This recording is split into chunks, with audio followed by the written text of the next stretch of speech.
5वां अध्याय। गंध बाबा के चमत्कारी प्रदर्शन। इस संसार में हर वस्तु की एक विशेष ऋतु और हर काम का एक समय होता है। अपने मन को सांत्वना देने के लिए सोलोमन का यह ज्ञान उस समय मुझे प्राप्त नहीं था। घर से बाहर जहां कहीं भी मैं घूमने जाता, मेरी आंखें अपने इर्द गिर्द मेरे लिए नियत गुरु को ढूंढती रहती, परंतु मेरी हाई स्कूल की पढ़ाई पूर्ण होने तक मेरी उनसे भेंट ना हो सकी। अमर के साथ हिमालय की ओर पलायन और श्री युक्तेश्वर जी के मेरे जीवन में आगमन के महान दिवस के बीच 2 वर्ष व्यतीत हो गए। इस बीच में अनेक साधु संतों से मिला। गंध बाबा, बाघ स्वामी, नागेंद्रनाथ भादुड़ी, मास्टर महाशय और विश्वविख्यात बंगाली वैज्ञानिक जगदीश चंद्र बोस। गंध बाबा के साथ मेरी भेंट की 2 भूमिकाएं थीं। इनमें से एक सामंजस्यपूर्ण थी और दूसरी विनोदपूर्ण। ईश्वर सरल है, अन्य सब कुछ जटिल है। प्रकृति के सापेक्ष जगत में निरपेक्ष मूल्यों की आशा मत करो। जब मैं मंदिर में काली माता की मूर्ति के सामने मौन खड़ा था, तब यह दार्शनिक निष्कर्ष कोमल स्वर में मेरे कानों में प्रविष्ट हुआ। पलटकर मैंने देखा तो मेरे समक्ष एक लंबे कद का व्यक्ति खड़ा था, जिसके कपड़ों से या उनके अभाव से ऐसा लगता था कि वह कोई परिव्राजक साधु था। आपने सचमुच मेरे विचारों के संभ्रम को जान लिया। मैं कृतज्ञतापूर्वक मुस्कुराया। प्रकृति के कल्याणकर और भयंकर रूपों की उलझन ने, जिनका प्रतीक काली है, मुझसे अधिक बुद्धिमान लोगों को भी असमंजस में डाल दिया है। बहुत ही कम लोग उसके रहस्य का भेद पाते हैं। अच्छा और बुरा तो प्रत्येक मनुष्य की बुद्धि को चुनौती देने वाली वह पहेली है, जिसे जीवन ने उसके सामने एक स्फिंक्स की भांति रख दिया है। इस पहेली को सुलझाने का कोई प्रयास भी किए बिना अधिकांश लोग अपनी मृत्यु के रूप में इसका दंड भर देते हैं। यह दंड आज भी उतना ही लागू होता है जितना थीब्स के दिनों में था। कभी कभार एकाध अत्यंत उच्च व्यक्तित्व पराजय अस्वीकार कर देता है। द्वैत की माया से वह अद्वैत का अविभाजित सत्य खींच लेता है। आपके शब्दों में दृढ़ विश्वास दिखता है महाराज। ज्ञान प्राप्ति के तीव्र दुखदायी मार्ग अर्थात सत्यनिष्ठ आत्म परीक्षण का मैंने दीर्घ काल तक अभ्यास किया है। आत्म परीक्षण या अपने विचारों पर निरंतर निर्मम दृष्टि रखना एक कठोर और झकझोरने वाला अनुभव है।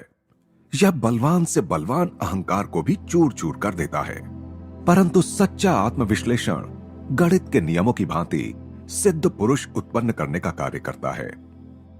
अपने विचारों से अति प्रेम एवं व्यक्तिगत मान्यताओं में दृढ़ता का मार्ग अहंकारियों का निर्माण करता है, जो ईश्वर और सृष्टि की अपने ढंग से व्याख्या करना अपना अधिकार समझते हैं। मैंने कहा, ऐसी अहंकार युक्त मौलिकता के सामने तो सत्य निश्चित ही विनम्रता पूर्वक पीछे हट जाता है। मुझे इस चर्चा में आनंद आ रहा था। मनुष्य जब तक अपने दुराग्रहों से मुक्त नहीं हो जाता, तब तक वह किसी शाश्वत सत्य को नहीं समझ सकता। शताब्दियों से जमा हो रहे कीचड़ में सना मानवी मन असंख्य सांसारिक माया भ्रमों से व्याप्त घृणाजनक जीवन से भरपूर है। जब मनुष्य पहली बार अपने अंतः शत्रुओं का विरोध करता है, तब युद्ध क्षेत्र की भीषण लड़ाई भी फीकी पड़ जाती है। ये कोई साधारण मरने वाले शत्रु नहीं है, जिन्हें सुसज्जित सेनाओं की सहायता से काबू में किया जा सके। विषाक्त प्राणघातक अस्त्रों से सुसज्जित ये सर्वव्यापी अविराम कार्य करने वाले अंध वासनाओं के सिपाही मनुष्य का नींद में भी पीछा करते हुए हम सबको धराशायी कर देने का अवसर खोजते रहते हैं। वह मनुष्य विचारहीन है जो सर्व सामान्य नियति के आगे आत्मसमर्पण कर अपने आदर्शों का गला घोंट देता है। क्या उसे नपुंसक, निष्प्राण, मानव जाति पर कलंक के अतिरिक्त और कुछ कहा जा सकता है? पूज्यवर, क्या विभ्रांत किंकर्तव्य विमूढ़ जनसाधारण के लिए आपके मन में कोई सहानुभूति नहीं है? साधु महाराज पल भर के लिए चुप रहे, फिर सीधा उत्तर देना टालकर बोले, अदृश्य ईश्वर जो सारे सद्गुणों का भंडार है और दृश्यमान मनुष्य जिसमें प्रायः एक भी सद्गुण नजर नहीं आता, इन दोनों से एक साथ प्रेम करना प्रायः व्यक्ति को चकरा देता है, परंतु विलक्षण बुद्धि का सामर्थ्य भी कम नहीं होता। अंतःकरण का शोध शीघ्र ही सब लोगों के मन की एकता को उजागर कर देता है, जो है स्वार्थी उद्देश्यों की समानता। कम से कम इस एक अर्थ में मानव की विश्व बंधुता का परिचय मिलता है। अहंकार को पूर्णतः पछाड़ देने वाला यह समानता का आविष्कार मनुष्य के मन में भयचकित विनम्रता उत्पन्न करता है। यह विनम्रता विकसित होते होते अपने उन जाति बांधवों के प्रति सहानुभूति में परिवर्तित हो जाती है जो आत्मा की निरामय कारणीय शक्तियों के अनुसंधान की ओर कोई ध्यान नहीं देते। महाराज, सब युगों के संत आप ही के समान जगत के दुखों से व्याकुल हुए हैं। साधु का उग्र रूप काफी सौम्य हो गया था। केवल तुच्छ व्यक्ति ही दूसरों के जीवन के दुखों के प्रति संवेदनशीलता खो बैठता है, क्योंकि वह अपने ही संकीर्ण दुखों में डूबा रहता है। जो किसी डॉक्टर द्वारा की जाने वाली चीरफाड़ की भांति अपने विचारों की चीरफाड़ कर मन का गहरा परीक्षण करेगा, वही अपने भीतर सबके लिए दया विकसित होती देखेगा। तब उसे अहंकार की नित्य कोलाहलकारी मांगों से मुक्ति मिल जाएगी। ऐसी ही मनोभूमि पर ईश्वर का प्रेम खिलता है। तब वह जीव अपने सृष्टा की ओर मुड़ता है, किसी और बात के लिए नहीं, तो केवल अपनी व्यथा की तड़प में यह पूछने के लिए, क्यों प्रभु, क्यों? दुख के मान मर्दनकारी कोड़े खा खा कर मनुष्य अंततः उस विधाता के समक्ष पहुंच ही जाता है जिसका सौंदर्य मात्र ही मनुष्य को अपनी ओर आकृष्ट करने के लिए पर्याप्त है। उक्त साधु और मैं कोलकाता के काली घाट मंदिर में वार्तालाप कर रहे थे, जहां मैं उस मंदिर का विख्यात सौंदर्य एवं भव्यता देखने गया था। मंदिर की अलंकारिक शोभा की ओर हाथ से इशारा करते हुए उस सारे वैभव को साधु ने निष्प्रयोज्य ठहराया। ईंटें और गारा हमें कोई श्रवणीय सुर नहीं सुना सकते, केवल अंतर से उठने वाली आवाज से ही हृदय के कपाट खुलते हैं। मन को आकृष्ट करने वाली धूप का आनंद लेने के लिए हम प्रवेश द्वार की ओर गए, जहां भक्तों के झुंडों का आवागमन चल रहा था। तुम अभी युवा हो, साधु महाराज कुछ सोचते हुए मेरी ओर देख रहे थे। भारत भी युवा है। प्राचीन ऋषियों ने आध्यात्मिक जीवन शैली के अमिट आदर्श स्थापित किए थे। उनके महान उपदेश आज के समय और देश के लिए पर्याप्त हैं। उनके अनुशासन नियम न तो आज के लोकाचार के विरुद्ध हैं, न ही ऐसे हैं कि भौतिकवाद की धूर्तता को भी कृत्रिम लगे, और इसीलिए आज भी भारत पर उनकी पकड़ मजबूत है।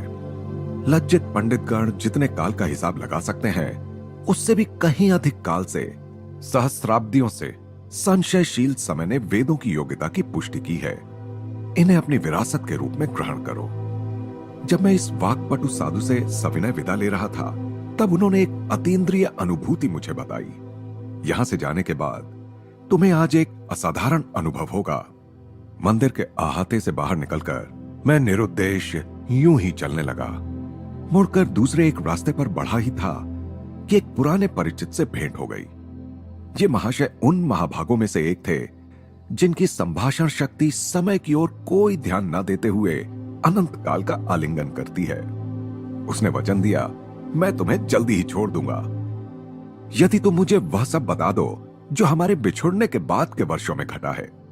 परस्पर विरोधी बातें, अब तो मुझे जाना ही पड़ेगा। परंतु उसने मेरा हाथ पकड़ लिया और थोड़ा थोड़ा करके मुझसे जानकारी लेने लगा। ये भूखे भेड़िए से कम नहीं है। मैंने कौतुक से मन ही मन सोचा, जितना अधिक मैं बताता जाता था, उतना ही अधिक समाचार जानने की उसकी भूख बढ़ती जाती थी। मन ही मन मैं जल्दी छुटकारा पाने का कोई उपाय करने की प्रार्थना मां काली से करने लगा। अचानक वह मुझे छोड़कर जाने लगा। मैंने ठंडी सांस ली और उससे वाचालता का ज्वर फिर कहीं चढ़ ना जाए, इस भय से दुगनी गति से चलने लगा। अपने पीछे द्रुत गति की पदचाप सुनकर मैंने अपनी गति और बढ़ा दी। मुड़कर पीछे देखने का साहस मुझसे नहीं हुआ, परंतु एक छलांग लगाकर वो मेरे साथ हो लिया और आनंद से उसने मेरा कंधा पकड़ लिया। मैं तुम्हें गंध बाबा के बारे में बताना तो भूल ही गया। वे उस सामने वाले मकान में रहते हैं। कुछ ही गज की दूरी पर स्थित एक मकान की ओर उसने इशारा किया। उनसे अवश्य मिलो, वे बड़े ही दिलचस्प हैं। तुम्हें कोई असाधारण अनुभव हो सकता है। अच्छा, चलता हूं। और वह सचमुच चला गया। कालीघाट मंदिर में लगभग इन्हीं शब्दों में साधु द्वारा की गई भविष्यवाणी मेरे मस्तिष्क में कौंध उठी। कौतूहलवश मैं उस मकान के अंदर गया तो मुझे एक प्रशस्त दालान में ले जाया गया। वहां एक मोटे नारंगी रंग के गलीचे पर काफी लोग इधर उधर बैठे हुए थे, जैसे साधारणतः भारत में बैठते हैं। एक आदर युक्त फुसफुसाहट मेरे कानों से टकराई। वहां जो चीते की खाल पर बैठे हैं, वही गंध बाबा है। वे किसी गंधहीन फूल में किसी भी फूल की प्राकृतिक सुगंध भर सकते हैं, या किसी मुरझाए फूल को फिर से ताजा कर सकते हैं, या किसी मनुष्य की त्वचा से मनोरम सुगंध निकाल सकते हैं। मैंने सीधे उस संत की ओर देखा। उनकी दृष्टि भी उसी समय मुझ पर स्थिर हुई। वे कृष्णवर्ण और स्थूलकाय थे।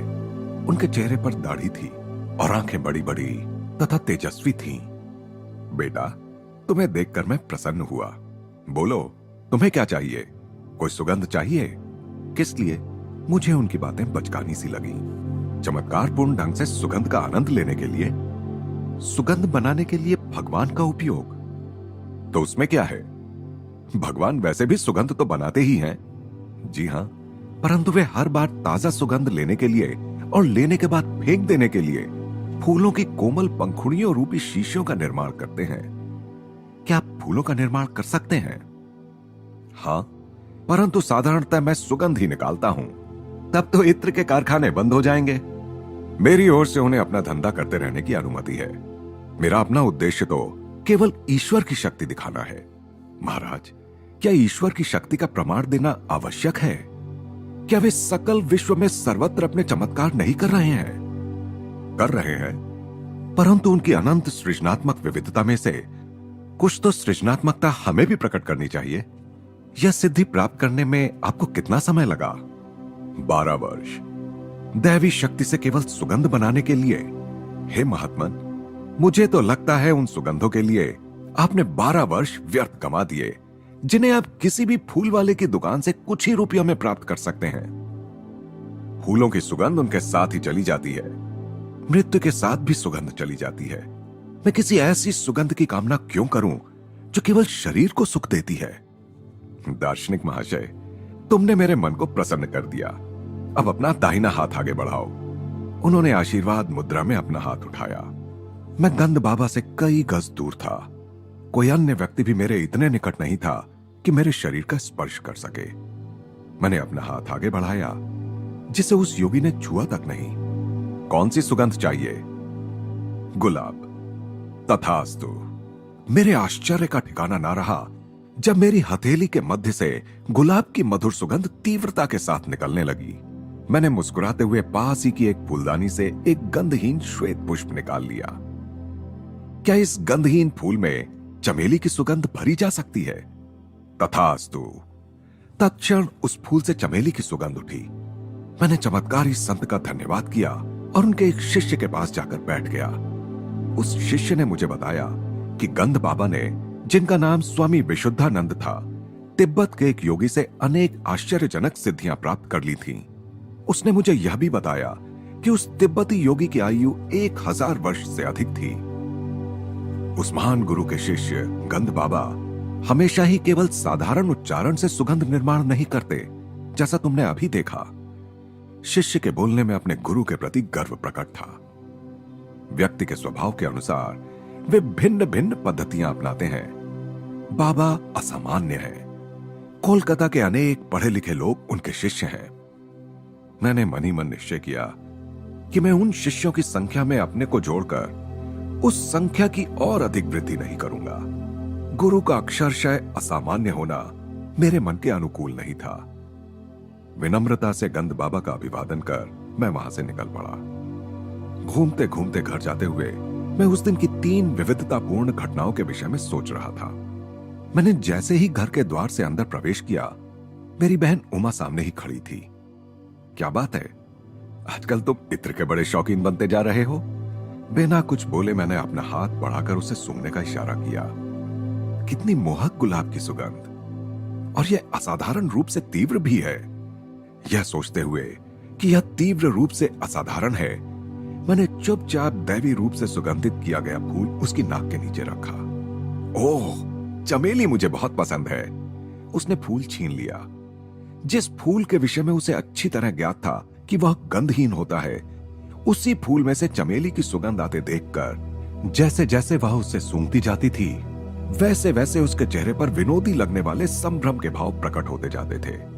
उसकी इस प्रतिक्रिया ने मेरे मन से रहा सहा संदेह भी मिटा दिया कि हो सकता है गंध बाबा ने मुझ पर आत्मसम्मोहन का प्रयोग किया हो, जिससे केवल मैं ही सुगंध का अनुभव कर सकूं। बाद में मुझे अपने एक मित्र अलकानंद से पता चला कि गंद बाबा के पास ऐसी शक्ति भी थी जो यदि संसार के करोड़ों क्षुधा पीड़ितों के पास होती तो उनकी समस्या हल हो जाती।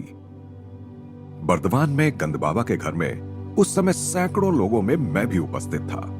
अलकानंद ने मुझे बताया, एक उत्सव था। योगी वर की ख्याति थी कि वे शून्य में से कुछ भी उत्पन्न कर सकते हैं, इसलिए मैंने हंसते हुए उनसे संतरे उत्पन्न करने का अनुरोध किया। वह संतरों का मौसम नहीं था। तत्क्षण ही केले के पत्तों पर जो पूरियां परोसी गई थीं, वे सब फूल उठी। हर पूरी की पपड़ी के भीतर एक एक छिला हुआ संतरा आ गया था। मैंने कुछ सहमे सहमे मन से अपना संतरा खाना शुरू किया, परंतु वह बड़ा ही स्वादिष्ट था।